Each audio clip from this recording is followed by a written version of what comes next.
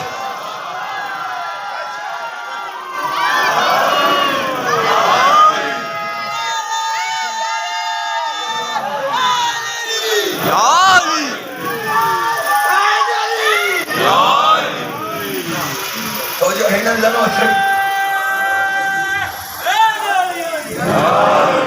بولا سلامت رکھے علی مدد کرنے والوں کو دوسرا قدم خود بخود جنت میں, پہلا قدم نفس پہ رکھو. نفس کو مارنا ہے, نفس مار دیا تو خود بخود جنت میں جائے گا. یہی عمل تو کربلا میں ہوا. بے شک بے شک. قبلہ کربلا میں ایک طرف نفس پرست تھے, لشکر یزیدی سارا نفس پرست. آپ نے غور ہی نہیں کیا حضور, میں تو اپنی مجلس تمام کر گیا نا بھائی, وہاں سارے نفس پرست تھے, یہاں سب نفس کو مارنے والے تھے. یہاں والوں نے نفس کو مارا ہے. اسی لیے کیا دنیا کی لالچ, نفس وہ ہوتا ہے جو دنیا کی لالچ میں مبتلا کرتا ہے. یہ ہے نفس کا, نفس امارہ کا کام, دنیا کی لالچ میں مبتلا کر دیا کرتا ہے. اور جو دنیا کی لالچ میں مبتلا ہو جائے وہی نفس پرست ہوتا ہے. پھر اسے نہ دنیا ملتی ہے نہ آخرت ملتی ہے. لیکن جو دنیا میں رہتے ہوئے اپنے نفس کو مار دے پھر دنیا بھی اس کی ہے, آخرت بھی اس کی ہے. اس کی دلیل یہ ہے کہ یزید جیت کر بھی ہار گیا, حسین شہید ہو کر بھی جیت گیا. یہ ہے کربلا, اور یہ ہے طریقہ کہ جہاں بتایا جا رہا ہے کہ نفس کو کیسے مارا جائے گا. یہ کربلا بتا رہی ہے. اور کربلا میں صرف مردوں ہی نے نفس کو نہیں مارا, کربلا کی تو خواتین نے اپنے نفوس کو مارا ہے. 2-4 جملے, ظاہر ہے نہ میری طاقت اتنی رہی ہے نہ آواز ساتھ دے رہی ہے, اور آپ بھی اس وقت سے بیٹھے ہوئے تھکے ہوئے ہیں, میں بہت شکر گزار ہوں آپ کا, لیکن 2-4 جملے اس لیے